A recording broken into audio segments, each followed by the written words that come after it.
بسم اللہ الحمدللہ والصلاة والسلام علی رسول اللہ وعلی آلہ وصحبہ اجمعین اما بعد فاعوذ باللہ من الشیطان الرجیم بسم اللہ الرحمن الرحیم رب اشرح لی صدری ویسر لی امری واحلل عقدۃ من لسانی یفقہوا قولی. السلام علیکم ورحمۃ اللہ وبرکاتہ.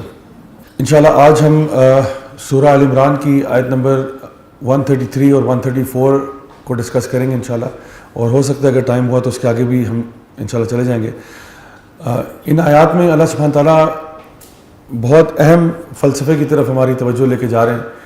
اللہ سبحانہ تعالیٰ فرماتے ہیں وَسَارِعُوا إِلَىٰ مَغْفِرَةٍ مِّن رَبِّكُمْ وَجَنَّاتٍ أَرْضُهَا السَّمَاوَاتِ وَالْأَرْضُ أُعِدَّتْ لِلْمُتَّقِينَ, کہ ریس لگاؤ, وَسَارِعُوا ریس لگاؤ تم سب. اچھا, یہ ریس کس طرف لگانے کا حکم دیا جا رہا ہے؟ ویسے اگر آپ دیکھیں تو معاشرے میں اس وقت ریس تو لگی ہوئی ہے, یعنی ہمیں کہنے کی ضرورت نہیں, ہم تو پہلی ریس لگا رہے ہیں.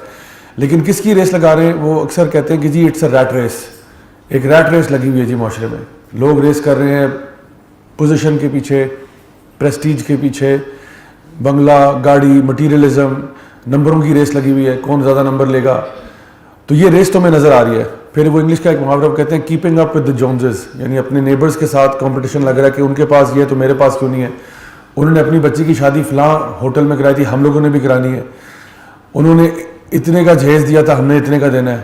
تو یہ ریس تو لگی ہوئی ہے اور ایک کمپٹیشن ہے. اللہ تعالیٰ فرماتے ہیں قرآن مجید میں الہاکم التکاثر حتی زرتم المقابر, یہ جو تمہاری کمپٹیشن ہے نا یہ دنیا میں آگے نکلنے کا, یہ تو چلتا رہے گا جب تک تم قبروں میں نہیں اتر جاتے. اور نبی کریم صلی اللہ علیہ وسلم کی حدیث بھی ہے اس کے بارے میں. آپ نے فرمایا کہ یہ جو کمپٹیشن ہے یہ تمہارا ہوگا حتیٰ کہ یعنی تم لوگ قبروں میں اترو گے اور یہ تمہارے قبر کی مٹی ہے جو تمہاری حرص کو بھر سکتی ہے. یعنی اگر آپ ابن آدم کو ایک سونے کا پہاڑ دے دو تو وہ یہ نہیں کہے گا کہ میں اس پہ راضی ہوں اور خوش ہوں, وہ کہے گا مجھے دوسرا بھی دو, اور کوئی چیز اس کا پیٹ نہیں بھر سکتی سوائے قبر کی مٹی کے. تو یہ تو جو اسٹرگل ہے جس ریس کے پیچھے ہم لگے ہوئے ہیں وہ تو ہم کر ہی رہے ہیں, اور یہ دنیا کے چکروں میں لوگ پڑے ہوئے ہیں اور اسی کے پیچھے کمپٹیشن ہے. کون کس سے زیادہ اچھا ہے, کون کس سے زیادہ اونچے مقام والا ہے. یہ ہمارے لیے ایک شو آف کا ذریعہ بھی ہے. ہم لوگ اپنی آن لائن پریزنس میں کنٹینیوسلی لوگوں کو یہ دکھانا چاہ رہے ہوتے ہیں کہ ہم لوگ اسمارٹ ہیں, ہم لوگ پراسپرس ہیں, ہم لوگ خوش ہیں, اور ہم بڑی ایک کمفرٹیبل زندگی انجوائے کر رہے ہیں. یہ جو سیلفی کلچر ہے اس کے پیچھے اگر آپ دیکھیں کہ جو سائیکولوجیکل اسٹڈیز ہیں وہ کہتے ہیں کہ everybody is trying to be smart, thin, prosperous, happy, extroverted. یہ 4-5 چیزیں جو ہم کنٹینیوسلی دکھائے جا رہے ہیں. کوئی اپنی یعنی اداسی کے لمحوں میں سیلفی نہیں لے لیتا کہ یہ مطلب امی سے پٹائی ہو رہی ہو نا, امی نے کہا کہ بیٹا تیرے گھر لیٹ کیوں آئے ہو, 2 تھپڑ لگ رہے ہو, کو سیلفی لے کے ایک سیکنڈ میں رکی, ذرا دوبارہ ماریے کہ میں ذرا سیلفی لے لوں. کہ لکھا ہو کہ امی سے مار کھاتے ہوئے آج. تو یہ تو all you get to see on social media is happy moments. تو لگتا ہے یہ کیونکہ ہر بندہ ہیپی مومنٹ شیئر کر رہا ہے. جب کسی کا ڈیورس ہو جائے خدا نخواستہ تو وہ یہ نہیں کہتا کہ جی ہسبینڈ نے کہا طلاق طلاق طلاق, تو اس نے کہا جی ایک سے رکیے گا میں ذرا سیلفی لے کے ڈال دوں کہ یہ میرا ڈیورس کا لمحہ تھا, اور feeling sad, feeling heart broken, #divorce. یہ کبھی نہیں ہوا. ٹھیک ہے جی. لائک وائز کوئی بچہ امتحان میں فیل ہو گیا, وہ گھر واپس آتے ہوئے یہ نہیں کہتا کہ جی چلو جی میری سیلفی لے کے آپ ڈال دیں. تو ہوتا کیا ہے کہ آن لائن سوشل میڈیا پہ جو آپ کو چیزیں نظر آ رہی ہوتی ہیں وہ صرف ہیپی مومنٹس ہیں. تو اس سے کیا ہوتا ہے, اس سے ایک معاشرے میں ایک کلچر بریڈ ہوتا ہے کہ جی سارے ہی خوش ہیں سوائے میرے. اچھا, مزے کی بات یہ کہ ساروں کی زندگی میں مشکلات آ رہی ہیں. ایسا نہیں ہے کہ کوئی بندہ ایسا ہے جس کی زندگی میں مشکلیں نہیں ہیں, سب کی زندگی میں. ہر کسی کے لائف میں اپس اینڈ ڈاؤنز ہیں. لائف ہوتی ہی فلکچویشنز کا نام ہے. جب فلیٹ لائن ہو جائے تو بندہ تو مر چکا ہوتا ہے. تو اپس اینڈ ڈاؤنز کا مطلب ہی لائف ہے. جب زندگی اوپر نیچے ہوتی ہے نا, یہی تو زندگی ہے. تو اللہ تعالیٰ نے خود فرمایا کہ ہم تمہیں ٹیسٹ کریں گے من الخوف والجوع, یعنی تمہارے loss of wealth, loss of life, loss of money, business, financial crisis تمہاری زندگی میں آئے گا.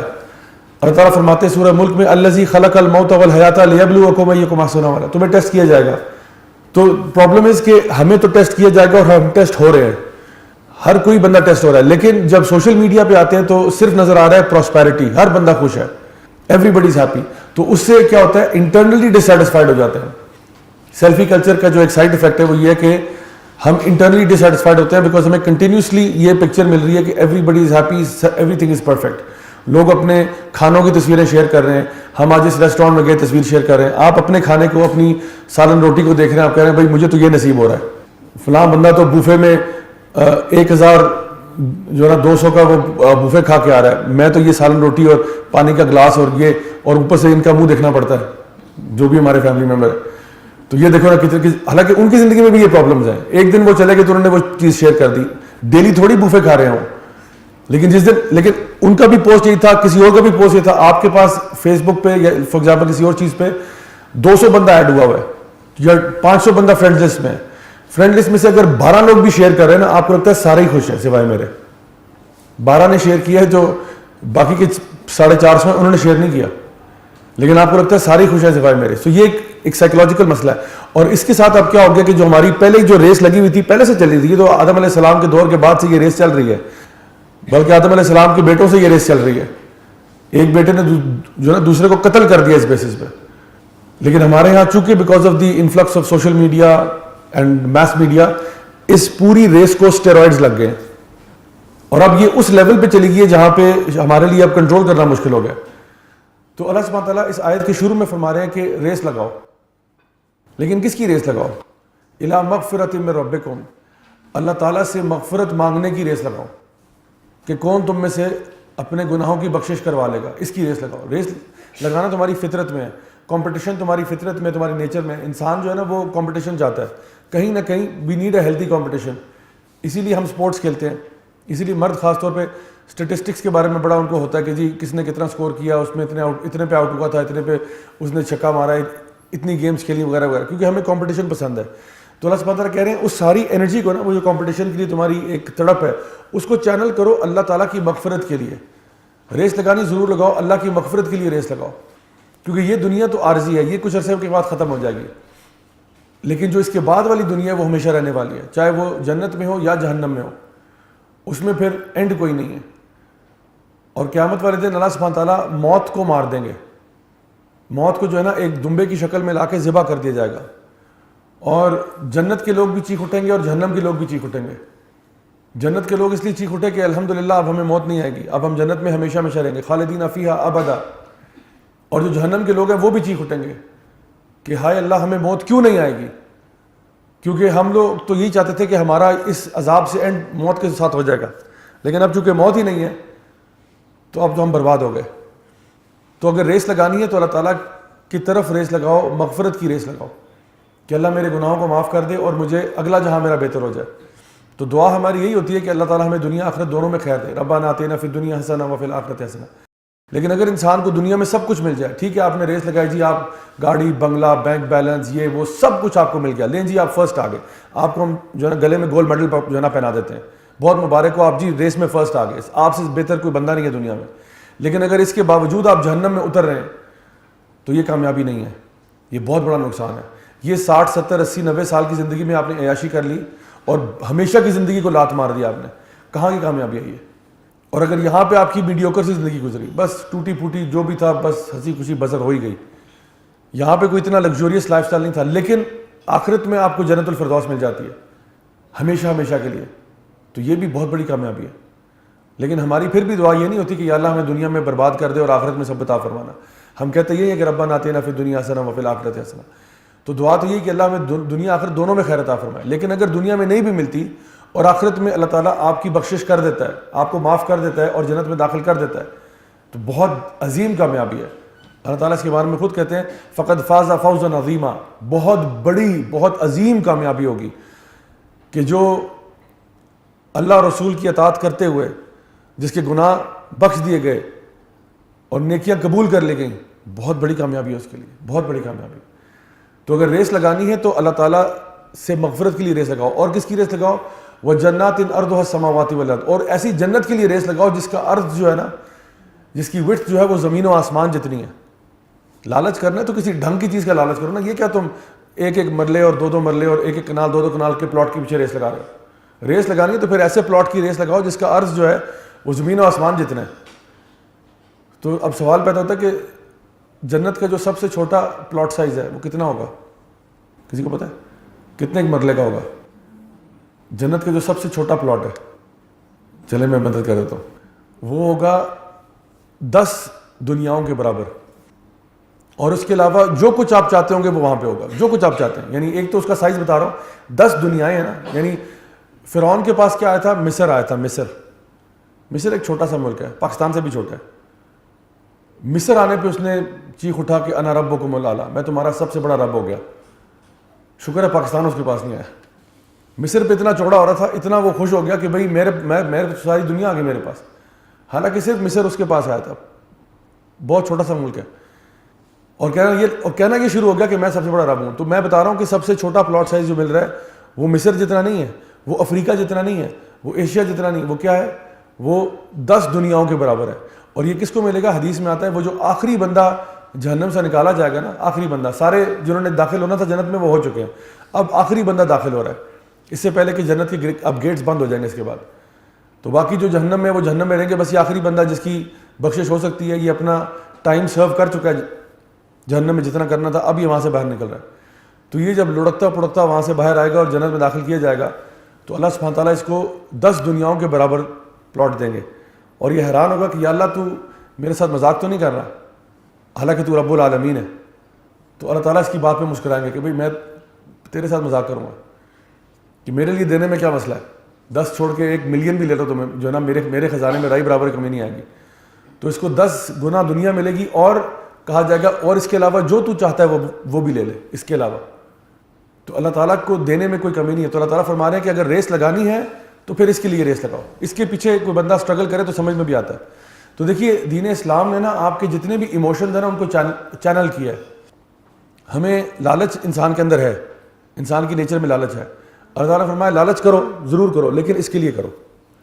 اچھا حسد بری چیز ہوتی ہے نا، حسد بری چیز ہے، لیکن کچھ جگہ پہ حسد اچھا ہوتا ہے. حدیث میں آتا ہے اس کے لیے حسد آپ کر سکتے ہیں، یا رشک کرنا جس کو ہم کہتے ہیں کر سکتے ہیں، جس کو اللہ تعالیٰ نے علم دیا ہو اور وہ علم کو اللہ کی راہ میں پھیلاتا ہو، یا جس کو اللہ تعالیٰ نے مال دیا ہو وہ مال اللہ کی راہ میں خرچ کرتا ہو. تو آپ کے دل میں یہ خواہش پیدا ہونا کہ کاش میرے پاس بھی اتنا ہوتا تو میں بھی دیتا. تو یہ بہت اچھی بات ہے، پازیٹیو بات ہے. تو اللہ تعالیٰ ہمیشہ ہمارے ایموشنز کو پازیٹیولی چینل کر رہے ہیں. ابھی آگے اگلی آیات میں غصے کی بات ہوگی. غصہ بھی کبھی کبھار اچھا ہوتا ہے جب ایمان کی بات ہو نا، یعنی اگر ایک انسان جو ہے وہ اللہ اور اس کے رسول کی معاذ اللہ توہین کر رہا ہو اور آپ کو غصہ نہ آئے، اس کے مطلب ہے آپ کے ایمان میں مسئلہ ہے. ہاں غصے کا چینل کس طرح کرنا ہے وہ ایک اور سوال ہے. How will you channel that anger. ظاہری بات ہے اگر میرے باپ کو کوئی انسان گالی دے گا اور میں چپ کر کے مسکراتا رہوں تو یہ میری بیٹا ہونے کی میں چیز پوری نہیں کر رہا.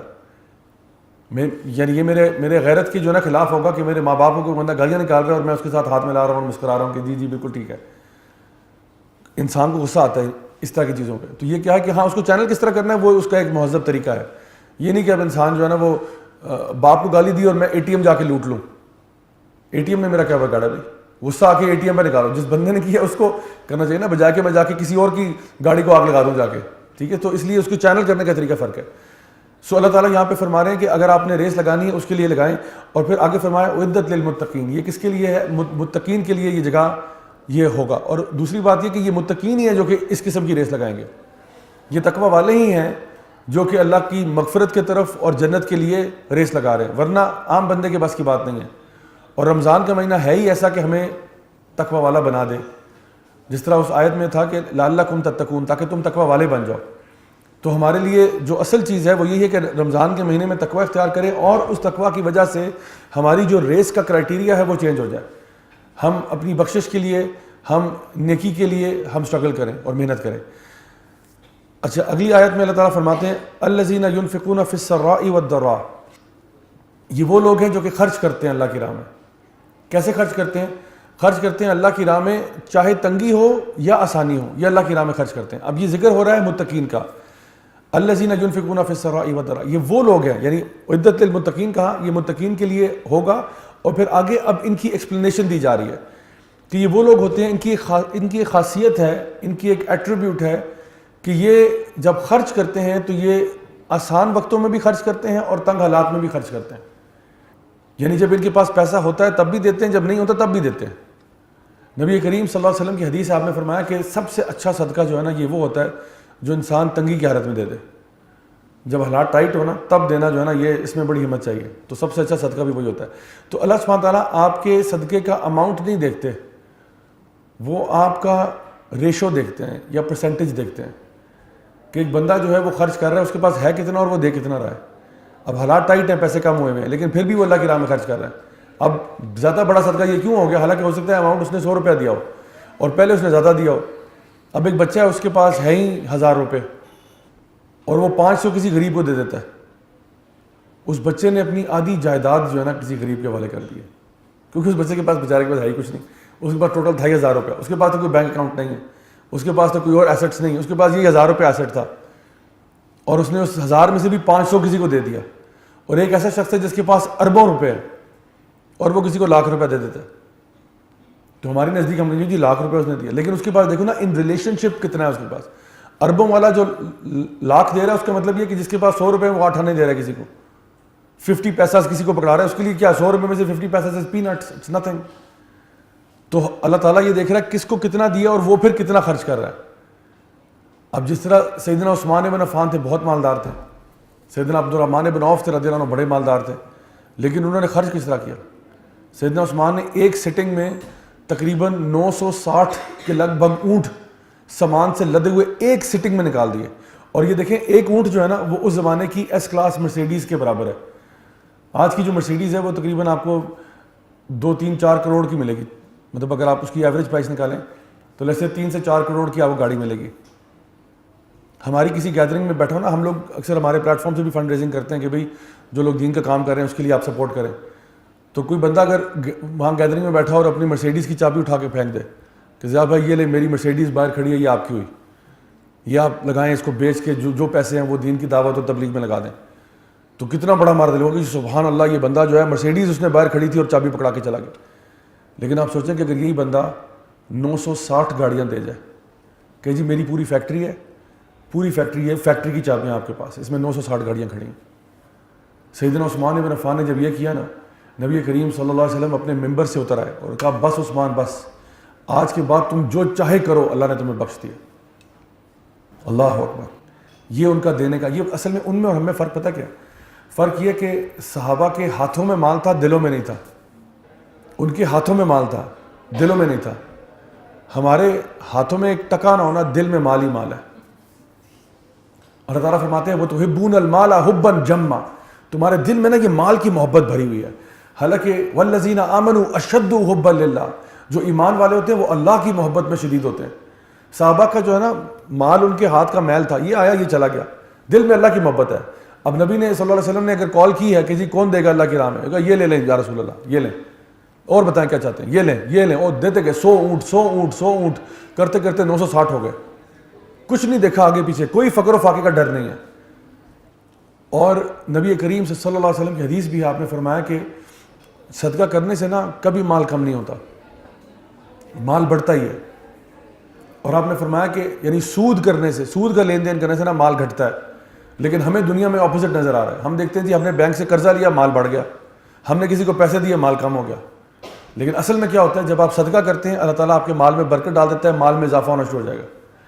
اور جب آپ سود کریں گے، اب آپ کے مال سے برکت اٹھا لی گئی ہے، اس پہ اللہ کی لعنت آ گئی ہے، اور اب آپ کا مال خراب ہوگا. اب آپ کا مال زیادہ دیر نہیں چل سکتا. اب آپ کو تنگی جو ہے نا محسوس ہوگی ان ڈیو کورس. سو اللہ سبحانہ تعالیٰ نے ایک پرنسپل بتایا کہ یہ لوگ کیا کرتے ہیں، یہ اللہ کی راہ میں خرچ کرتے ہیں. اچھا آگے اگلی آیت میں جو ہے نا اللہ تعالیٰ جو ہے نا یہ بات کہہ رہے ہیں، ایک تو یہ فرمایا کہ یہ تنگی اور آسانی دونوں میں خرچ کرتے ہیں، یہ ان کی عادت ہے. تو اگر آپ چاہتے ہیں کہ آپ بھی ان متقین میں ہو جائیں تو اپنے زندگی میں نا کوئی ایسا پلان رکھیں کہ بس میں نے نا اللہ کی راہ میں نکالنا ہے. ایک پلان ہے، ایک اسٹریٹجی ہے، ہر مہینے میں نے اتنا نکالنا ہے جو میری استطاعت کے مطابق ہے، میں نے انشاءاللہ اللہ کی راہ میں دینا ہے.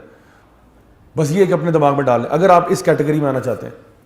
آگے فرمایا، اب یہ بات تھوڑی مشکل ہے، والکاظمین الغیظ والعافین عن الناس واللہ یحب المحسنین. یہ وہ لوگ ہیں جو غصے کو پی جاتے ہیں اور پیار سے معاف کر دیتے ہیں، اور اسی طرح اللہ تعالیٰ احسان کرنے والوں سے محبت کرتا ہے. غصے کو پی جاتے ہیں. غصہ پیا ہے کبھی آپ نے زندگی میں؟ اس کا ٹیسٹ کیسا ہوتا ہے؟ میٹھا ہوتا ہے، کڑوا ہوتا ہے، کیسا ہوتا ہے؟ کڑوا ہوتا ہے. اچھا غصہ پینے سے روزہ ٹوٹ جاتا ہے کہ نہیں ٹوٹتا؟ نہیں تو پی تو رہے ہیں آپ، نہیں ٹوٹتا. تو غصہ واحد مشروب ہے جس کو پینے سے روزہ نہیں ٹوٹتا، بلکہ ریکمینڈڈ ہے کہ آپ روزے کی حالت میں خوب غصہ پئیں، پورا لیٹر کی بوتلیں جو ہے نا غصے کی پی جائیں. تو اللہ تعالیٰ فرما رہے ہیں والکاظمین الغیظ، یہ وہ لوگ ہیں جو غصے کو پی جاتے ہیں. یہ نہیں فرمایا ان کو غصہ آتا ہی نہیں ہے، یعنی ایسے اللہ کے ولی ہیں ان کو غصہ ہی نہیں آتا، نہ غصہ آتا ہے ان کو. غصہ ایک نیچرل ہیومن ایموشن ہے، ہر انسان کو آتا ہے. ہاں کسی کو زیادہ آتا ہے، کسی کو کم آتا ہے، لیکن آتا ضرور ہے. یہ ایک نیچرل ہیومن ایموشن ہے، آپ اس کو سبڈیو نہیں کر سکتے. غصہ کب آتا ہے؟ غصہ تب آتا ہے جب آپ کے ساتھ ناانصافی ہوئی ہوتی ہے. یعنی if you go behind the psyche of why anger happens. اس لیے ہوتا ہے کیونکہ آپ کے ساتھ ناانصافی ہوئی ہے, آپ کے ساتھ زیادتی ہوئی ہے, تبھی غصہ آ رہا ہے نا. ایک ہوتا ہے ناانصافی نہیں ہوئی پھر بھی غصہ آ رہا ہے, اس کا مطلب اب آپ انجسٹس کر رہے ہیں. کچھ لوگ ہوتے ہیں ویسے ایسے جن کو ناانصافی نہیں ہوئی پھر بھی غصہ آ رہا ہے, یعنی معاملات ٹھیک چل رہے ہیں ان پہ بھی غصہ آ رہا ہے. تو اس پہ ذرا چیک کرنا چاہیے کہ مجھے غصہ کیوں آ رہا ہے. یعنی ایک ہوتا ہے نا کہ انسان مثال کے طور پہ ٹریفک میں, اب کیونکہ آج کل اب ٹریولنگ ہوتی ہے رمضان میں, ویسے ہی لوگوں کا میٹر تھوڑا سا اوپر ہو جاتا ہے, تو گاڑی چل رہی ہے جی, آپ نارمل جا رہے ہیں اسموتھ طریقے سے, آپ کو کوئی بندہ غلط کٹ کرتا ہے, آپ کو کسی نے غلط ایسے سائڈ لے کے بندہ نکل گیا, اب آپ کو غصہ آ رہا ہے. کیوں؟ کیونکہ آپ کے ساتھ ناانصافی ہوئی ہے. آپ اپنی لین میں بالکل تمیز سے گاڑی چلا رہے ہیں, یہ آ کے اس نے کٹ کیا آپ کو, کوئی ویگن والا کوئی اور رکشے والا آپ کو کٹ کر گیا, آپ کو غصہ آ رہا ہے کیونکہ یہ ناانصافی کر رہا ہے, یہ زیادتی کر رہا ہے, اس پہ آپ کو غصہ آ رہا ہے. یا پھر آپ گاڑی اپنی لین میں چلا رہے ہیں, ایک بندہ آپ کے پیچھے آیا اور کنٹینیوس ہارن بجایا جا رہا ہے, پی پی پی پی پی پی, اور اب آپ کہہ رہے ہو بھائی میں اپنی لین میں ہوں, بھائی تم سائڈ سے اوورٹیک کر لو, کیا مسئلہ ہو گیا. تو اب آپ کو غصہ آ رہا ہے, کیوں؟ کیونکہ آپ کے ساتھ ناانصافی ہو رہی ہے. آپ اپنی لین میں اپنے طریقے سے گاڑی چلا رہے ہیں اور صحیح چلا رہے ہیں اور ود ان اسپیڈ لمٹ چلا رہے ہیں, یہ پتہ نہیں چاہتا کہ آپ اسپیڈ لمٹ توڑیں اور ہارن بجایا جا رہا ہے. تو اب آپ غصہ آ رہا ہے کہ بھائی میں تو اسپیڈ لمٹ پہ ہوں, تم کیوں مجھے اسپیڈ لمٹ توڑوانا چاہ رہے ہو, کہ میں مطلب گاڑی 100 کلومیٹر پر آور پہ ایکسیلریٹ کر دوں. تو غصہ آپ کو آ رہا ہے, جینوئن ہے. تو یہ تو باتیں سمجھ میں آ رہی ہیں کہ انسان کو غصہ آ رہا ہے, تو ایسے غصے کو پی لینا چاہیے. ایک غصہ ہے جس کی بیسس ہی غلط ہے, یعنی جو کام ٹھیک ہو رہے ہیں ان پہ بھی غصہ آ رہا ہے. مثال کے طور پہ رات کو 3:30 بجے آپ کا بچہ جو ہے نا وہ رو پڑا ہے, بیچارے کو بھوک لگی ہوئی ہے, 6 مہینے کا بچہ ہے, رو پڑا ہے, اس کو دودھ چاہیے, یا پھر اس کو بیچارے کو پیٹ میں تکلیف ہو رہی ہے. اب بچہ رات کو 3:30 بجے رو رہا ہے, ماں باپ ویسے ہی تپ رہے ہیں کہ ایک تو اس کو تکلیف ہوتی ہے, یہ بھائی وہ بچہ ہے, وہ 6 مہینے کا ہے, وہ روئے گا نہیں تو کیا کرے گا. وہ کیا آپ کو مطلب اپلیکیشن لکھ کے بھیجے کہ dear sir I beg to state that I am suffering from hunger, please give me food. آپ کو اپلیکیشن لا کے دے کہ جی پلیز اس پہ سائن کر دیجیے گا اور کائنڈلی برائے مہربانی جب آپ کو ٹائم ملے تو مجھے کھلا پلا دیجیے گا. تو اس بات پہ جو غصہ آ رہا ہے وہ غصہ غلط ہے آپ کا, کیونکہ بچے کا تو کام ہی رونا ہے, وہ تو یہ کرے گا بیکاز اس کے پاس اور کوئی طریقہ نہیں ہے ایکسپریس کرنے کا. وہ بول بھی نہیں سکتا, وہ آپ کو کوئی مطلب تقریر نہیں کر سکتا کہ ان الحمدللہ نحمدہ ونستعینہ ونستغفرہ, اور پہلے وہ پورا خطبہ دے آپ کو وہاں پہ رات کو 3:30 بجے اور بتایا کہ تمیز سے کہ جی بسم اللہ الرحمن الرحیم, مدبانہ گزارش ہے کہ جی آپ مہربانی کر کے مجھے. وہ تو نہیں کر سکتا اس طرح, وہ آپ کو رو کے ہی بتائے گا کہ بھائی مجھے بھوک لگی ہوئی ہے. اور اسی لیے ماں باپ کو پتہ چل جاتا ہے ایونچولی کہ بچہ اگر رو رہا ہے تو ظاہری بات ہے بغیر وجہ کے نہیں رو رہا, یا وہ انکمفرٹیبل ہے, یا اس نے ناپی گندا کر لیا ہوا ہے, یا اس کو بھوک لگی ہوئی ہے, یا اس کو پیاس لگی ہوئی ہے, یا کچھ اور مسئلہ ہے. بغیر وجہ کے وہ نہیں رو رہا, یا اس کو بیڈ ڈریمز آئی ہیں, اس کو نائٹ میں ہو سکتا ہے آ گیا ہو, جس کی وجہ سے بیچارہ ڈر گیا, سہم گیا, رو رہا ہے. اب ماں باپ 3:30 بجے تپ رہے ہیں, غصہ ہو رہے ہیں کہ بھئی یہ کیوں ایسے کر رہا ہے.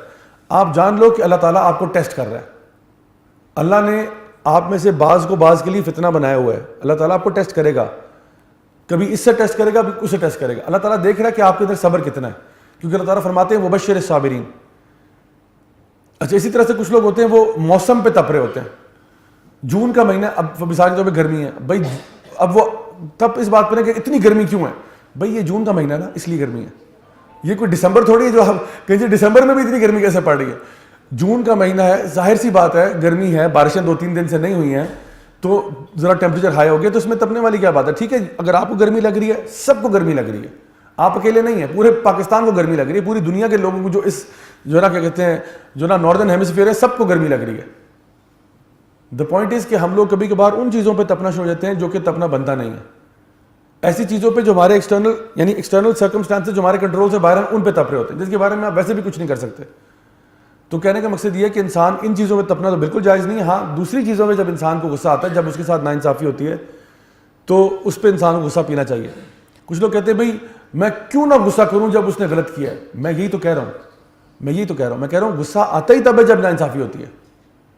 تو غصے آنے کی وجہ ہی یہ ہے کہ کسی نے آپ کے ساتھ زیادتی کی ہے تو غصہ آئے گا نا.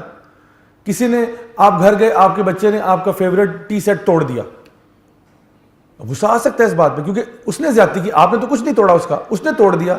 اب آپ کا بڑا پانا کہ آپ غصہ پی جائیں. تو اللہ تعالیٰ فرما رہا ہے کہ یہ لوگ جو ہیں غصہ آنے کے باوجود, ان کے ساتھ ناانصافی ہونے کے باوجود یہ غصے کو پی جاتے ہیں. والکاظمین الغیظ, اور پھر صرف غصے کو پیتے نہیں, آگے معاف بھی کر دیتے ہیں. کیونکہ سائیکولوجیکل سٹڈیز کے اندر یہ بات ثابت ہے کہ اگر آپ صرف غصہ پی جائیں اور کچھ نہ کریں اس کے بعد, تو یہ پینٹ اپ اینگر بن جائے گا. پینٹ اپ اینگر ہوتا ہے جب آپ نے اندر نا یو بوٹلنگ اٹ اپ, آپ اندر اس کو بوٹل کرتے جا رہے ہیں, اور کیا ہوگا, یہ ایک لاوا کی طرح ایک دن پھٹ جائیں گے آپ. تو اکثر ہسبینڈ وائف میں یہ مسئلہ ہو جاتا ہے نا, ہسبینڈ بھی سرپرائز ہوتا ہے کہ بھئی یہ سن 1945 کے مسئلے آج کیسے نکل آئے. ہسبینڈ 2019 میں ہسبینڈ گھر آیا, اس نے کہا بیگم چائے لائی, چائے میں نمک شمک جو کیا نام ہے چینی کم تھی یا چینی نہیں تھی. اس نے کہا بھئی یہ چائے تو بالکل صحیح نہیں ہے.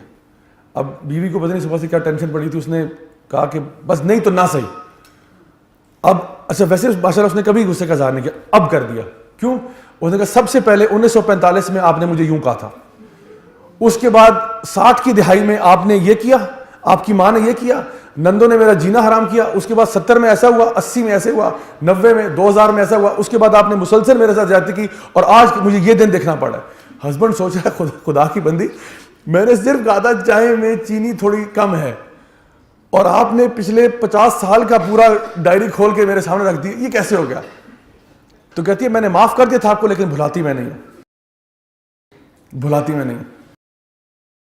تو اسی طرح کبھی کبھار ہسبینڈ بھی کر سکتا ہے. ہسبینڈ بھی, بیوی نے کوئی ایک بات کی, اس نے پچھلا ڈرامہ پتہ نہیں کتنے سالوں کا کھول دیا. تو اصل میں کیا ہے, اللہ تعالیٰ فرما رہے ہیں والکاظمین الغیظ والعافین عن الناس. بڑا ضروری ہے کہ غصہ پینے کے بعد اگلے کو معاف بھی کر دو اور اس ڈیٹا کو ڈیلیٹ کر دو. دوبارہ اب یہ فائل مت کھول لینا کہ یہ فائل آپ نے ریزرو میں رکھی ہوئی ہے کہ جب موقع ملا یہ فائل پھر سے باہر آئے گی, پھر سے فائل باہر آئے گی. اور بڑا یہ برا لگتا ہے کہ انسان کسی سے بحث کر رہا ہے, ٹاپک پہ بات کر رہا ہے, وہ پچھلے 10 سال پرانی بات کھول دیتا ہے کہ جی 10 سال پہلے بھی یہ ہوا تھا. ہم نے کہا بھائی وہ 10 سال پہلی بات وہ ختم ہو چکی ہے, اس پہ میں نے معافی بھی مانگ لی تھی, وہ تو that was chapter was closed. پھر آپ نے وہ فائل نکالی ہے, کیوں؟ تو اصل میں کیا ہے, لوگ بھلاتے نہیں اور ڈیٹا کو ڈیلیٹ نہیں کرتے. یہ جو بیک پیک ہے نا جو آپ اپنے کندھے پہ لے کے پھر رہے ہیں, جس میں آپ چیزوں کو مائنڈ کر رہے ہیں, صبح شام چیزیں لوگ مائنڈ کر رہے ہوتے ہیں کہ جی اس نے مجھے یہ کہہ دیا میں نے مائنڈ کر لیا. جی وہ آپ نے جو مائنڈ کیا وہ اپنے بیگ میں ڈال دیا آپ نے. اس نے مجھے ٹیڑھی آنکھ سے دیکھا یہ میں نے مائنڈ کر لیا. اس نے مجھے, میں اس کے آفس گئی تھی, اس نے چائے کے لیے نہیں پوچھا, مائنڈ کر لیا میں نے. اس نے وہاں گئی, اس نے بہت زیادہ پوچھ لیا, یہ بھی مائنڈ کر لیا کہ یہ مجھے کھلا کے مارنا چاہتی ہے, یہ چاہتی کہ میں موٹی ہو جاؤں, میرا ویٹ زیادہ ہو جائے. اتنا کیوں مجھے کچھ آفر کیا, اس کو پتہ ہے میں ڈائٹ کر رہی ہوں, اس نے اتنا موٹا کیک جو ہے نا 2 پاؤنڈ کا میرے سامنے رکھا ہے, پتہ نہیں ہے اس کو, وہ مجھے سبزی نہیں جو ہے نا کہ پھل نہیں دے سکتی تھی. تپنے پہ تو کوئی بندہ کسی چیز پہ بھی تپ سکتا ہے. سو کیا ہوتا ہے, لوگ یہ بیک پیک اپنے کندھے پہ ڈالے پھرتے رہتے ہیں, صبح شام چیزیں مائنڈ کر رہے ہیں, مائنڈ کر لیا. اب اس کا سب سے بڑا نقصان پتہ کس کو ہو رہا ہے؟ آپ کو. جنہوں نے کیا ہے ان کو تو پتہ بھی نہیں ہے کہ آپ مائنڈ کر رہے ہیں, ان کو تو کوئی علم بھی نہیں ہے اس بات کا, آپ بس مائنڈ کر کے بیٹھے ہوئے ہیں. تو برائے مہربانی اس بیک پیک کو اتار کے نا زمین پہ رکھ دیں. جب آپ زمین پہ اتاریں گے نا تو سب سے پہلے آپ لائٹ فیل کریں گے اور آپ کہیں یا اللہ یہ میں بیک پیک اتار رہا ہوں, میری طرف سے یہ ساری معاف ہیں, تو جان تیرا کام جائے, بس ختم, میری طرف سے یہ سارے معاف ہیں. ہاں انہوں نے میرے ساتھ زیادتی کی ہے, مجھے پروٹوکول نہیں دیا, مجھے رسپیکٹ نہیں دی, مجھے فلاں نہیں کیا, مجھے پوچھا نہیں, جو بھی تھا میری طرف سے سارے معاف ہیں بس. تو کیا ہوگا, سب سے پہلے آپ ریلیکس ہوں گے. نبی کریم صلی اللہ علیہ وسلم کی حدیث ہے جہاں پہ آپ نے, ایک صحابی تھے مسجد کی طرف آ رہے تھے, آپ نے کہا یہ جو ابھی داخل ہوگا نا یہ جنتی ہے. پہلے دن صحابہ نے دیکھا جی وہی صحابی آئے. اگلے دن پھر آپ بیٹھے ہوئے تھے, اب کہا اب جو داخل ہوگا یہ جنتی ہے, پھر وہی صحابی تھے. تھرڈ ڈے پھر آپ نے کہا کہ اب جو داخل ہوگا یہ جنتی ہے, پھر وہی صحابی تھے. اب باقی صحابہ بڑے پریشان ہوئے کہ جی 3 دن لگاتار ایک ہی صحابی کو کہا گیا کہ یہ جنتی ہے یہ, اور حالانکہ ہمیں کوئی ان میں خاص چیز نظر نہیں آئی, نہ یہ کوئی ابو بکر صدیق ہے, نہ عمر بن خطاب ہے, نہ عثمان بن عفان ہے, نہ جو نا علی بن ابی طالب ہے, کوئی ان میں سے میجر صحابہ میں سے کوئی نہیں. کوئی سائڈ پہ کوئی تھے جن کو جو ہے نا بار بار کہہ رہے ہیں جنتی ہے. تو صحابہ میں سے ایک نے کہا کہ چلو میں تو انویسٹیگیٹ کرتا ہوں کہ کیوں کہا ہے ان کو ایسے. وہ بہانہ کر کے ان کے پاس چلے گئے اور ان کو کہا کہ جی میرے والد صاحب نے مجھے گھر سے نکال دیا, اگر آپ مہربانی کریں تو میں آپ کے ساتھ کچھ ایسا رہ سکتا ہوں. انہوں نے کہا جی بسم اللہ آئیں, آپ میرے مہمان ہیں. رہنا شروع ہو گیا ان کے ساتھ. 3 دن 3 راتیں ان کے ساتھ رہے. کہتے ہیں میں نے ان کو پورا آبزرو کیا, کچھ خاص نہیں ملا. مطلب کہتے ہیں بلکہ کئی معاملات میں مجھے باقی صحابہ سے کم نظر آئے کہ نہ تو یہ رات کو, کہتے ہیں میں رات کو اٹھا قیام اللیل کے لیے, تہجد کے لیے, وہ نہیں اٹھے, سو رہے تھے. ہاں پھر صبح فجر کے لیے اٹھے. وہ ان کا تلاوت قرآن بھی کوئی اتنا خاص نہیں تھا, ہم جتنا صحابہ کرتے تھے اتنا وہ نہیں کرتے تھے. باقی معاملات میں بھی مجھے بلو ایوریج نظر آئے, بلو ایوریج. تو 3 دن کے بعد وہ پھر ان سے نہیں رہا گیا. انہوں نے کہا کہ بھائی مجھے تو سمجھ نہیں آ رہی. انہوں نے کہا کہ سوری میں نے آپ سے غلط بیانی کی تھی تھوڑی سی, میں نے کہا تھا میرے والد نے مجھے نکالا, والد نے نہیں نکالا, میرا بڑا اچھا ریلیشن شپ ہے والد صاحب کے ساتھ, لیکن مجھے نبی کریم صلی اللہ علیہ وسلم نے یہ کہا تھا کہ آپ جنتی ہیں, اور 3 دفعہ کہا تھا. تو میں اس لیے پریشان تھا کہ کیا وجہ ہے, میں جاننا چاہتا تھا کہ وہ کون سا کام آپ کر رہے ہیں. اب یہ کیا ہے, سارے الی مغفرۃ من ربکم, یہ بھی دیکھو یہ ریس لگا رہے ہیں نا کہ یہ کیا کر رہا ہے جو میں نہیں کر رہا. ریس لگا رہے ہیں, میں نے بھی کمپٹیشن کرنا ہے, میں بھی چاہتا ہوں مجھے بھی کہا جائے میں بھی جنتی ہوں. تو ریس لگا رہے ہیں, ریس لگانے کے پیچھے 3 دن ان کے گھر میں ٹھہر گئے just to find out inside secret اندر کی بات کیا ہے یہ پتہ کرنے کے لیے 3 دن ان کے گھر میں رہ گئے. تو انہوں نے کہا کہ بھئی میں تو جو آپ کے سامنے ہوں وہی ہوں, جو آپ نے دیکھا ہے ویسے ہی, میں تو ایک ایوریج سا مسلمان ہوں, میں تو کوئی خاص چیز نہیں ہوں. تو صحابی اب جا رہے ہیں, انہوں نے کہا ٹھیک ہے بھائی, نہیں تو نہیں, چلے گئے. اب جا رہے ہیں, انہوں نے کہا ایک سے رک جائیں. انہوں نے کہا ہاں جی کیا ہو گیا؟ کہتے ہیں ہاں ایک بات ہے جو میں نے شاید آپ سے شیئر نہیں کی, وہ یہ ہے کہ میں رات کو سونے سے پہلے نا جس نے بھی میرا جو دل دکھایا ہوتا ہے میں سب کو معاف کر کے سوتا ہوں. کسی کے بارے میں کوئی اپنے دل میں بغض کینہ نہیں رکھتا, میں ہر کسی کو معاف کر کے سوتا ہوں. تو ان صحابی نے کہا یہی بات ہے, دس از اٹ, یہی وہ بات ہے جس کی وجہ سے آپ صلی اللہ علیہ وسلم نے فرمایا تھا کہ یہ جنتی ہے, کہ یہ ہر انسان کو جس نے بھی اس کو برا کہا ہے, کوئی بات مائنڈ کی, سب کو معاف کر کے سوتا ہوں. تو یہ بہت بڑی بات ہے. تو اللہ سبحانہ تعالیٰ جب یہ فرما رہے ہیں نا کہ والکاظمین الغیظ والعافین عن الناس, یہ لوگ ہیں جو پیار سے معاف کر دیتے ہیں, پیار سے لوگوں کو معاف کر دیتے ہیں. واللہ یحب المحسنین, اور اسی طرح احسان کرنے والوں سے اللہ پیار کرتا ہے, محبت کرتا ہے. تو ایک ہے کہ انسان عارضی طور پہ غصے کو پی جائے, غصے کو پی لیتا ہے, نمبر 1. نمبر 2, ان کو معاف بھی کر دے, ڈیٹا ڈیلیٹ کر دے اور اللہ کے سپورٹ کر دے کہ اللہ تو جانے, تیرا کام جانے, میری طرف سے یہ بالکل معاف ہے. نبی کریم صلی اللہ علیہ وسلم کی حدیث سے آپ نے فرمایا کہ زمین پر لوگوں کو معاف کرو تاکہ عرش والا رب تمہیں معاف کرے. آپ چاہتے ہیں کہ اللہ تعالیٰ آپ کو معاف کر دے, آپ اللہ کے سامنے جائیں قیامت والے دن, اللہ تعالیٰ آپ کی طرف دیکھے اور صرف یہی کہے کہ یا ایتھا النفس المطمئنہ ارجعی الی ربک راضیۃ مرضیہ فادخلی فی عبادی وادخلی جنتی, کہ اے نفس مطمئنہ آ جا اپنے رب کے پاس اس حالت میں کہ تیرا رب تجھ سے راضی ہو, تو اپنے رب سے راضی, آ جا میرے نیک بندوں کی صحبت میں داخل ہو جا, آ جا میری جنت میں داخل ہو جا. کوئی سوال نہ کیا جائے آپ سے, حالانکہ گناہ گار تو ہم سارے ہیں, کون ہم میں سے ایسا جو گناہ گار نہیں ہے؟ نبی کریم صلی اللہ علیہ وسلم کی حدیث آپ نے فرمایا ہر ابن آدم خطا کار ہے, ان میں سے بہترین لوگ وہ ہیں جو توبہ کر لیتے ہیں. تو گناہ گار تو ہم سارے ہیں, کوئی چھوٹے کر رہا ہے, کوئی بڑے کر رہا ہے, کوئی کھلم کھلا کر رہا ہے, کوئی چوری چھپے کر رہا ہے, کوئی غلطی سے کر رہا ہے, کوئی جان بوجھ کے کر رہا ہے. تو ہم کیا چاہتے نہیں کہ اللہ ہمیں دیکھے اور کہے آج تیرے سارے معاف ہیں, جا جنت میں چلا جا. اگر یہ چاہتے ہیں نا تو زمین پر لوگوں کو معاف کرنا سیکھیں, زمین پر لوگوں کو معاف کرنا سیکھیں اگر یہ چاہتے ہیں. صحیح بخاری اور مسلم کی حدیث ہے, اور اس جو ہے نا بخاری اور مسلم میں جو حدیث ہے وہ چھوٹا ورژن ہے, اس کی بعض کتابوں میں ڈیٹیل بھی ہے اس کی. وہ ایک ایسے شخص کا واقعہ لکھا ہوا ہے جو کہ مالدار آدمی تھا لیکن گناہ گار بھی تھا. مالدار تھا, اس کے پاس ایک نوکر تھا جو کہ اس کا آپ کہہ لیں کہ اس کا ایک طرح سے سیکرٹری تھا. تو اس بندے کے پاس لوگ آتے تھے قرضہ لینے کے لیے, لوگ آتے کہتے جی تھوڑے پیسے دے دیں, یہ دے دیں, وہ دے دیں. تو یہ لوگوں کو قرضے دیتا تھا. اور ہوتا یہ تھا کہ کوئی بندہ جب قرضے کی ڈیٹ پوری ہو جاتی کہ جی آپ نے اتنے ٹائم کے بعد واپس کرنا ہے, کوئی بندہ آتا کہتا جی مجھے اس وقت پیسے پورے نہیں ہیں, آپ مجھے اگر 1 مہینے کی مہلت دے دیں. تو یہ اپنے نوکر سے کہتا کہ اس کو کہہ دو کہ 1 مہینے کی نہیں 6 مہینے کی ایکسٹینشن لے لے, نو پرابلم, دے دو اس کو, جتنی لینا چاہتا لے لے, زیادہ دے دو بلکہ. اور کوئی اگر شخص یوں آتا کہتا جی میرے پاس پیسے نہیں ہیں, میں اس دفعہ آپ کو پیسے واپس نہیں کر سکتا, کہتے یار چھوڑو پرے, میری طرف سے گفٹ ہے, جاؤ تم جو ہے نا معاف کر دیا قرضہ. ویسے اتنا نیک نہیں تھا, گناہ گار تھا, غلطیاں کوتاہیاں سے ہوتی تھیں. تو یہ پریشان تھا کہ میرے تو کوئی اتنے جو ہے نا اعمال اچھے بھی نہیں ہیں. تو ہوا یہ کہ جب یہ فوت ہو گیا تو اللہ سبحانہ تعالیٰ نے فرشتوں کو حکم دیا کہ اس کو جنت میں لے جاؤ. اچھا اب یہ جنت کی طرف جا رہا ہے اور یہ حیران ہے کہ بھئی میں جنت میں کیسے جا رہا ہوں, بلکہ میرے اتنے ہی زیادہ گناہ ہیں. تو اللہ سبحانہ تعالیٰ اس کو یہ کہتے ہیں کہ تو میرے سے زیادہ غفور اور غفار نہیں ہے, تو میرے سے زیادہ رحمان اور رحیم نہیں ہے, تو نے میرے بندوں کو معاف کیا, آج میں تجھے معاف کر رہا ہوں, جا یہاں سے, تو آزاد ہے.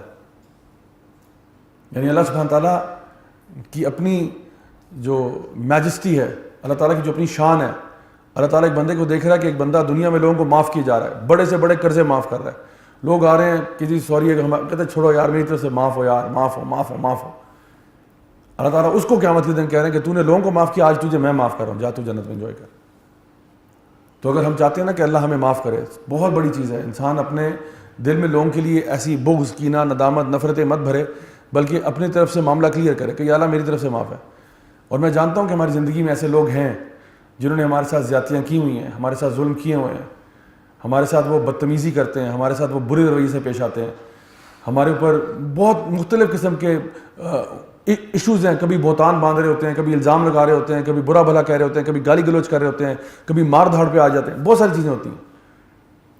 لیکن اللہ تعالیٰ فرما رہے ہیں والکاظمین الغیظ والعافین عن الناس, یہ جو میرے بندے ہیں نا خاص, یہ غصے کو پی جاتے ہیں اور معاف کر دیتے ہیں پیار سے.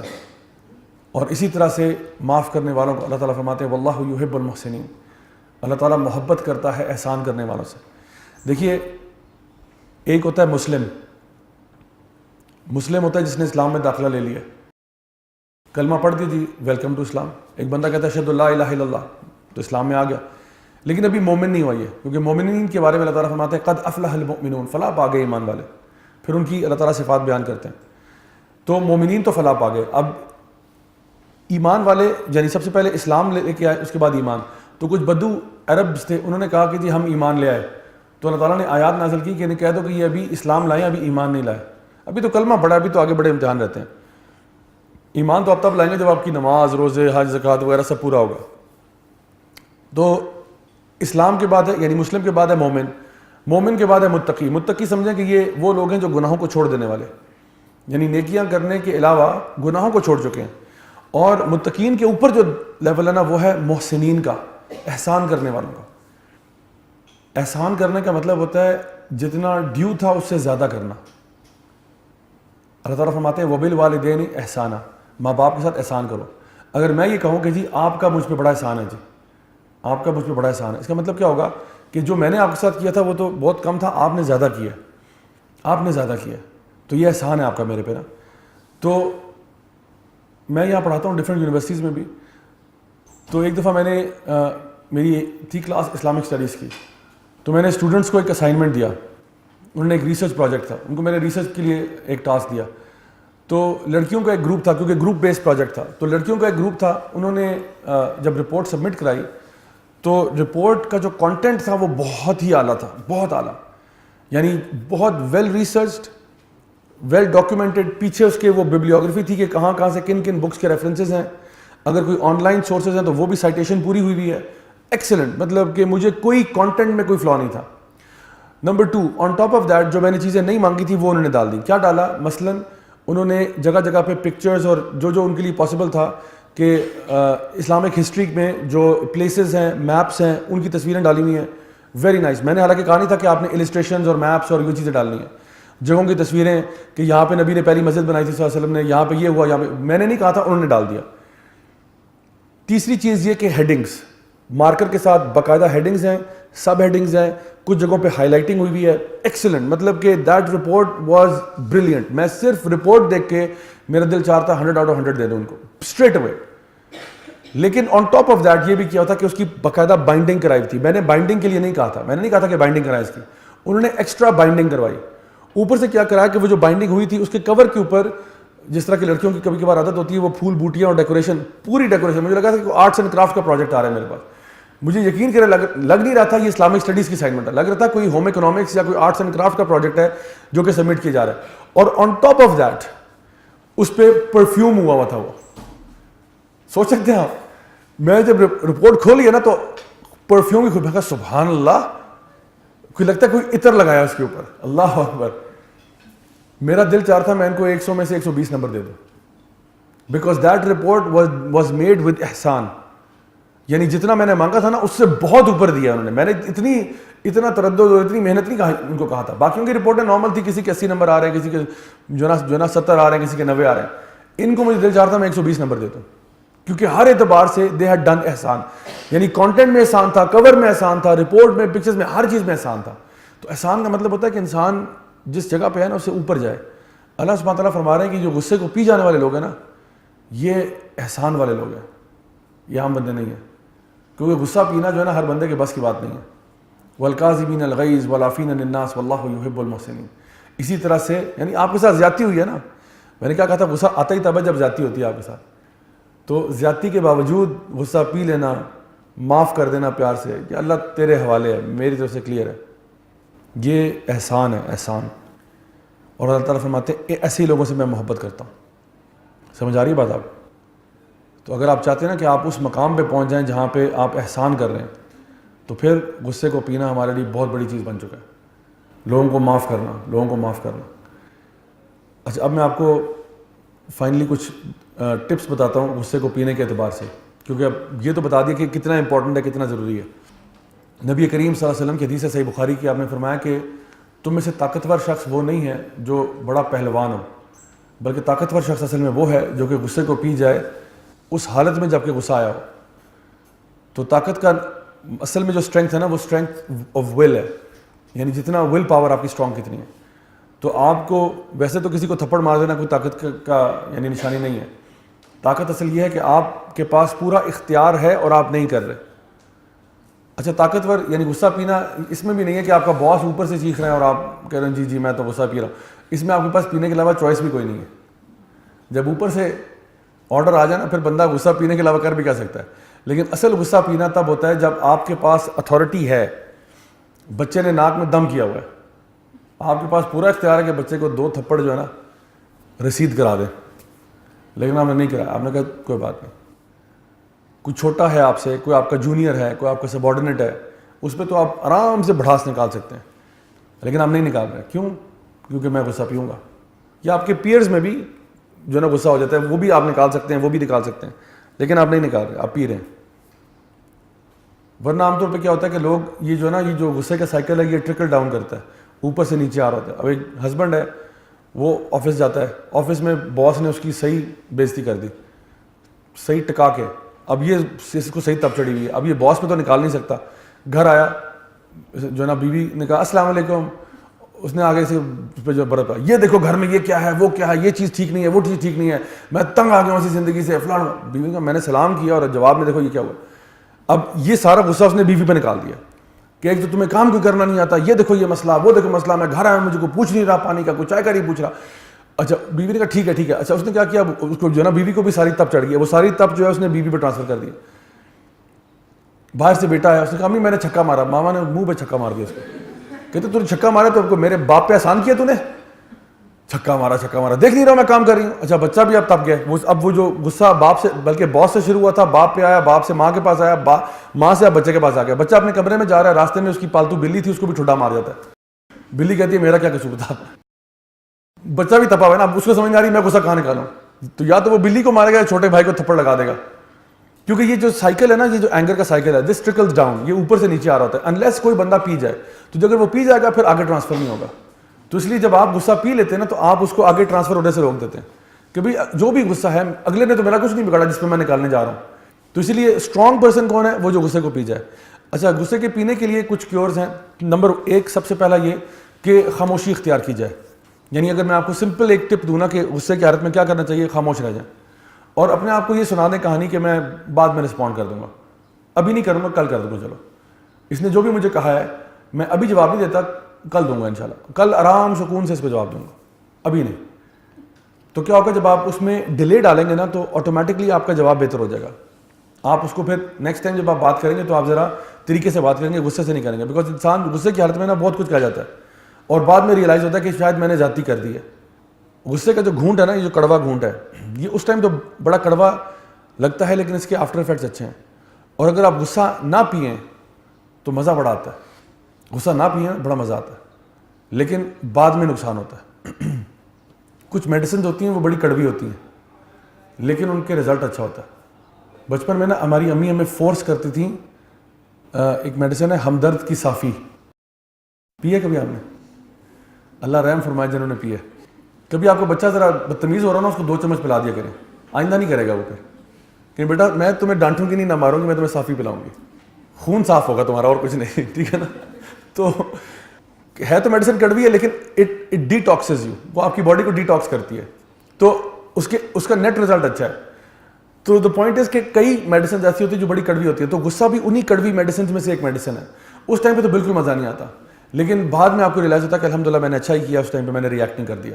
اور اگر آپ غصہ نہ پئیں, کیونکہ غصے کے اپوزٹ جو چیز ہے نا وہ پھر ہوتا ہے کہ انسان اپنے کلیجے پہ ٹھنڈ پڑوا لے اپنی دل کی بھڑاس نکال کے. جیسے کہ آپ صلی اللہ علیہ وسلم نے حدیث میں فرمایا نا کہ اگر تم لڑائی جھگڑا نہ کرو حتیٰ کہ تم حق پہ کیوں نہ ہو, تو میں تمہیں جنت میں گھر کی گارنٹی دیتا ہوں. بات سمجھ رہے ہیں آپ نے فرمایا میں تمہیں جنت میں گھر کی گارنٹی دیتا ہوں اگر تم لڑائی جھگڑا چھوڑ دو حتیٰ کہ تم حق پہ کیوں نہ ہو, مت لڑو, مت بحثیں کرو. کہہ دو بھائی بہت شکریہ آپ کا, جزاک اللہ خیر, انشاءاللہ بعد میں بات کر لیں, السلام علیکم, چلے جائیں. اگر تم یہ کر لو تو میں تمہیں جنت میں گھر کی گارنٹی دے رہا ہوں. لیکن ہمارے پاس اب 2 چوائسیز ہیں. جب بھی کسی سے بحث مباحثہ ہوتا ہے, لڑائی جھگڑا ہوتا ہے, یا تو آپ جنت میں گھر لے لیں یا پھر آپ کلیجے میں ٹھنڈ پڑوا لیں. چوائس ہے. آپ کے جب آپ کہتے ہیں کہ نہیں میں نے لڑنا ہے, میں نے بحث کرنی ہے, بس ٹھیک ہے, پھر آپ ایسا کریں اس جنت والے گھر کو لات مار دیں. آپ اللہ تعالیٰ کو کہہ رہے ہیں بیسکلی اپنے ایکشن سے کہ اللہ یہ گھر مجھے نہیں چاہیے, یہ آپ اپنے پاس رکھیں, میں نے کلیجے میں ٹھنڈ پڑوانی ہے, میں اس کو جب تک کہوں گا نہیں مجھے چین نہیں آئے گا, میں کہوں گا. اور پھر آپ نے کوئی فضول بات کی, کوئی گالی نکال دی, کچھ کر دیا. اب آپ کو بڑا چاہنا کہ ہاں میں نے ایسی سنائی ہے نا, اس کو بڑا مزہ آیا, صحیح سنائی ہے, میں نے اس کو جگہ پہ میں اس کو لے کے آیا, I put this person in his place, بڑی خوشی ہوتی ہے. لیکن آپ نے اپنے پلاٹ کو لات مار دی ہے. وہ جو جنت میں آپ کا گھر گارنٹیڈ تھا, نبی کریم صلی اللہ علیہ وسلم کی حدیث کے مطابق آپ نے فرمایا میں تمہیں جنت میں گھر کی گارنٹی دے رہا ہوں. تو میں آپ سے کیا کہہ رہا ہوں, میں کہہ رہا ہوں آپ کا پہلا ٹوٹکا اور نسخہ یہ ہے کہ خاموش ہو جاؤ. غصہ آ رہا ہے بس آٹومیٹکلی, بس غصہ آ رہا ہے, آپ کو فیلنگ ہو جائے کہ مجھے غصہ آ رہا ہے, چپ ہو جائیں, بس چپ ہو جائیں. اگلا بول رہا ہے بس آپ خاموش ہو جائیں, اور آپ دل میں کوئی اللہ کا ذکر شروع کر دیں, ٹھیک ہے, بس چپ ہو جائیں, لیکن آگے جواب نہ دیں. آپ نے چلے کوئی بات نہیں, آپ جو کہہ رہے ہیں چلیں جیسے بھی ہے, آپ کو میں کل بات کروں گا انشاءاللہ, ابھی نہیں میں کرنا چاہتا. الحمدللہ نو, آپ نے مسئلے کو ایسکلیٹ ہونے سے روک لیا. دوسری چیز جو میں نے کہا تھا نا اللہ کا ذکر کرنا, اس ذکر میں ایک چیز ہے اعوذ باللہ من الشیطان الرجیم, اللہ تعالیٰ کی پناہ میں آ جانا شیطان کے شر سے. تو آپ وسلم نے فرمایا کہ جب غصہ آیا ہو تو تم اعوذ باللہ من الشیطان الرجیم پڑھا کرو, کیونکہ غصہ جو ہے یہ شیطان کی طرف سے. تیسری چیز یہ کہ پانی کا پینا, یہ بھی حدیث میں آتا ہے کہ غصہ جو ہے وہ شیطان کی طرف سے, شیطان چونکہ آگ کا بنا ہوا ہے اور آگ کو بجھانے کے لیے پانی بہت مؤثر چیز ہے. تو انسان جو ہے نا آرام سے بیٹھ کے پانی پی لے, اور اس سے بھی کیا ہوگا کہ آپ کا ٹیمپریچر کم ہو جائے گا, آپ کا غصہ جو ہے وہ کنٹرول میں آ جائے گا. چوتھی چیز ہے کہ وضو کرنا. اگر آپ کو پانی پینے سے بھی اتنا فرق نہیں پڑا, آپ نے پانی شانی پیا, ابھی بھی فرق تو پڑے گا, ڈیفینیٹلی پڑے گا, لیکن کم پڑا, اتنا زیادہ نہیں پڑا, تو جلدی سے جا کے واش روم میں وضو کر لیں.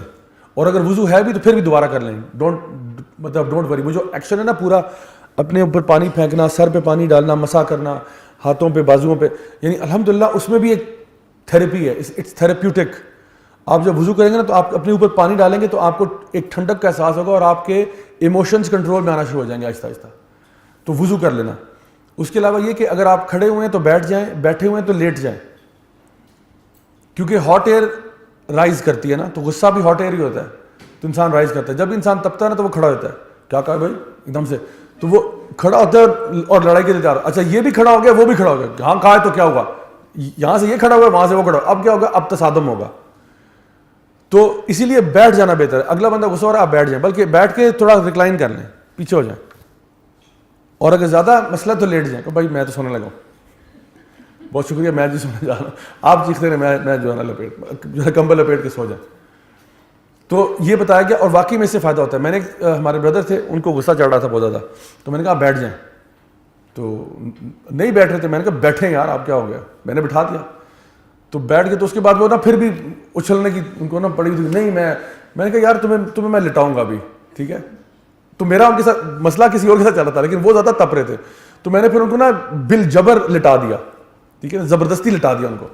تو جب لیٹے نا, یقین کریں وہ ہنسنا شروع ہو گیا. میں نے کہا کیا ہو گیا, کہتے گدگدی ہو رہی ہے. میں نے کہا چلو ٹھیک ہے, الحمدللہ نبی کی حدیث صحیح تھی.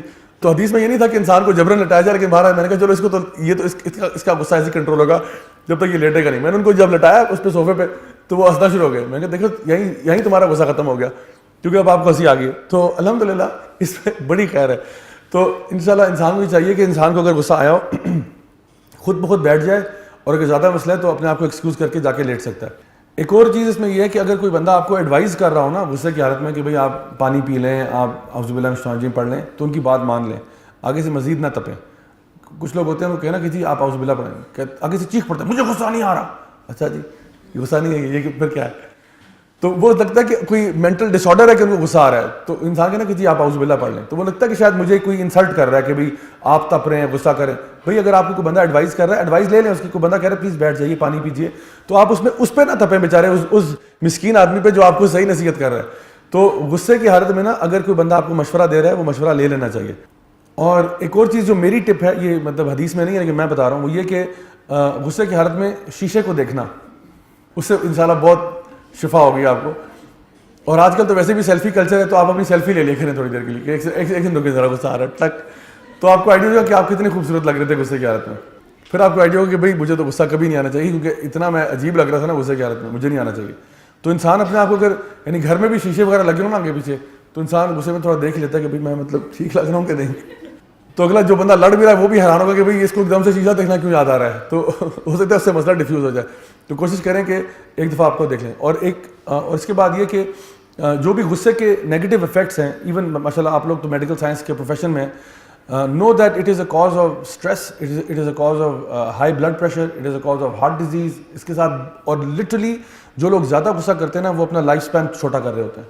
غصہ خواہ مخواہ اپنا خون جلا رہے ہیں, تپے ہوئے ہیں. اس سے بہت سارے میڈیکل ایشوز ریلیٹڈ ہیں, اسٹریس ریلیٹڈ, اینگر ریلیٹڈ, بہت سارے ایشوز ہیں.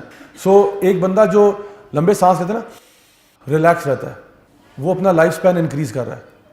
اور جو ہر وقت اسٹریس کی حالت میں, ہر وقت تپا ہوا ہے, ہر وقت اینگر میں ہے, اس سے بہت سارے میڈیکل ایشوز کریٹ ہوتے ہیں. Not just blood pressure and so on, آپ کے ہارٹ پہ, آپ کے ہر سسٹم کے اوپر اثر پڑتا ہے, نیگیٹیوٹی پڑتی ہے. تو اس لیے آپ کی اپنی زندگی کے لیے, اپنی صحت کے لیے اچھا ہے کہ اتنا غصہ نہیں کرنا چاہیے. ٹھیک ہو گیا کہ ہر بندہ, ہر وقت انسان جو ہے نا وہ جو ہے نا ایک طرح سے پریشان رہے. اور فائنل بات یہ کہ جو میں نے پہلے بھی بات ذکر کی تھی, اور یہ سب سے امپورٹنٹ بات ہے یہی کہ جان لیں کہ اگر ہم اللہ تعالیٰ کی مغفرت چاہتے ہیں, اگر ہم اللہ تعالیٰ کی بخشش چاہتے ہیں, کیونکہ اللہ تعالیٰ نے کیا فرمایا تھا کہ ساریو الی مغفرت من ربکم, اگر تم نے ریس لگانی ہے تو اللہ تعالیٰ کی بخشش کی طرف ریس لگاؤ, اللہ تعالیٰ کی مغفرت کی طرف ریس لگاؤ. اگر آپ چاہتے ہیں کہ اللہ آپ کو معاف کر دے, اللہ آپ کو بخش دے, تو اللہ کے بندو زمین پر لوگوں کو معاف کرنا سیکھ جاؤ. اور یہ اپنے دماغ میں یہ بات ڈال دو کہ اگر میں واقعی میں چاہتا ہوں کہ اللہ مجھے معاف کر دے, میرے گناہوں کو ڈیلیٹ کر دے, میرے سارے گناہوں کو اریز کر دے, اللہ تعالیٰ کے ناموں میں سے ایک نام ہے العفو. اور یہ دعا جو ہم استعمال کرتے ہیں, جو ہم پڑھتے ہیں لیلۃ القدر کی رات پہ, اللہم انک عفو تحب العفو فاعف عنی, کہ اے اللہ تجھے معاف کرنا, تو العفو ہے, تو معاف کرنے والا ہے, تجھے معاف کرنا پسند ہے, یا اللہ مجھے معاف کر دے. تو یہ دعا جو ہے نا یہ بڑی خاص دعا ہے جو کہ آپ کو طاق راتوں میں پڑھنی چاہیے. بلکہ اگر آخری پورے عشرے میں پڑھ لے تب بھی صحیح ہے, زندگی میں پڑھ لے تب بھی صحیح ہے, کوئی مسئلہ نہیں انشاءاللہ. اچھی دعا ہے, پڑھنی چاہیے جب مرضی پڑھیں, لیکن اسپیشلی جو طاق راتوں میں نا یہ دعا ضرور پڑھنی چاہیے, کثرت سے پڑھنی چاہیے. اور العفو جو ہے نا یہ اللہ کا وہ نام ہے, یعنی اللہ رحمان بھی ہے, رحیم بھی ہے, غفور بھی ہے, غفار بھی ہے. یہ سارے نام مغفرت سے ریلیٹڈ ہیں, مغفرت اور رحمت سے ریلیٹڈ ہیں. الودود بھی ہے, بہت محبت کرنے والا بھی ہے. لیکن العفو جو ہے نا یہ بڑا خاص نام ہے اللہ تعالیٰ کا. العفو کا مطلب ہے وہ جو کہ گناہوں کو ڈیلیٹ کر دینے والا, یعنی میں سادہ ترجمہ بتا رہا ہوں, گناہوں کو صفحہ ہستی سے مٹا دینے والا, بھلا دینے والا. یعنی ایسے کہ آپ کے گناہ آپ کیے نہیں آپ نے, یعنی آپ جب اللہ کو جس نام سے پکاریں نا, اللہم انک عفو تحب العفو فاعف عنی, آپ کہہ رہے ہیں کہ یا اللہ تو گناہوں کو صفحہ ہستی سے مٹا دیتا ہے. میں نے بڑے گناہ کیے ہیں, تو ان کو بس ایسے کر دے جیسے میں نے کیے ہی نہیں تھے. گناہ کون سا گناہ؟ یعنی امیجن کریں آپ قیامت میں اللہ کے سامنے جا رہے ہیں اور آپ کو ڈر لگا ہوا کہ جی میرے تو بھی گناہ ایکسپوز ہونے والے ہیں. تو فرشتے بھی آپ سے کہتے ہیں گناہ تو ہے ہی نہیں آپ کے, ہمارے پاس تو صرف آپ کا گڈ ڈیڈز کا ہی رجسٹر ہے, گناہ والا تو ہے ہی نہیں ہمارے پاس, وہ فائل ہمارے پاس آئی نہیں, وہ فائل فارورڈ ہی نہیں ہوئی. کیوں؟ کیونکہ اللہ تعالیٰ نے آپ کے گناہوں کو ڈیلیٹ کر دیا. کسی کو نہیں پتا, فرشتوں کو بھی نہیں پتا وہ گناہ کون سے تھے. یعنی اللہ تعالیٰ ڈڈ ناٹ ایکسپوز یو. حالانکہ بڑے لوگ ہوں گے جو قیامت کے دن ایکسپوز ہوں گے, لیکن پھر معاف بھی ہو جائیں گے. اللہ تعالیٰ بتائے گا کہ تو نے یہ گناہ کیا تھا, بندہ کہے گا میں نے کیا تھا, یہ کیا تھا, جی کیا تھا, یہ کیا تھا. اللہ تعالیٰ فرمائیں گے چل جا تو معاف ہے. لیکن یہ ایکسپوز تو ہوا نا تھوڑی دیر کے لیے, ماں باپ اس کے وہاں آڈینس میں تھے, لوگ وہاں آڈینس میں تھے, ایکسپوز ہوا ہے, اس کے اساتذہ کرام آڈینس میں تھے, انہوں نے بھی سنا ہے, ہاں معاف ہو گیا, بہت بڑی بات ہے. لیکن تھوڑی دیر کے لیے اس کے گناہ ڈسپلے پہ لگے. لیکن کچھ لوگ ایسے ہیں جو اللہ تعالیٰ کو اس نام سے پکارتے ہیں, اللہ تعالیٰ ان کے گناہوں کو بالکل مٹا دیتا ہے, اور صرف اللہ تعالیٰ ان کا رجسٹر دیکھے گا اور کہے گا کہ ویلکم ٹو پیراڈائز, جنت میں آ جاؤ, بس وادخلی فی عبادی فادخلی جنتی, بس جنت میں داخل ہو جاؤ, کوئی سوال جواب نہیں. تو میری دعا ہے اللہ تعالیٰ ہمیں ان میں سے بنائے. لیکن ایسے کب بنیں گے؟ جب آپ میں بھی یہ صفت پیدا ہوگی کہ آپ بھی لوگوں کو معاف کرنا سیکھیں, ان کے گناہوں کو ڈیلیٹ کرنا سیکھیں, اپنے دل میں لے کے نہ بیٹھیں. میری دعا ہے کہ اللہ تعالیٰ ہماری غلطیاں کوتاہیاں گناہوں کو معاف فرمائے, اللہ تعالیٰ ہمیں اپنے اینگر کو کنٹرول کرنے کی توفیق عطا فرمائے, اور اللہ تعالیٰ ہمیں جنرلی ہماری طبیعت میں ایک ٹھہراؤ اور ایک بیلنس لے کے آئے. اور میں دعا کرتا ہوں کہ اللہ ہمیں ہماری غلطیاں کوتاہیاں معاف کر کے ہمیں اپنے نیک بندوں میں شامل کرے, اپنے انبیاء, صدیقین, شہداء, صالحین میں, اور آخرت میں سب کو جنت الفردوس میں اعلیٰ مقام نصیب فرمائے. ربنا آتنا فی الدنیا حسنہ وفی الآخرۃ حسنہ وقنا عذاب النار. سبحانک اللہم وبحمدک اشہد ان لا الہ الا انت استغفرک واتوب الیک. جزاکم اللہ خیرا والسلام علیکم ورحمۃ اللہ وبرکاتہ.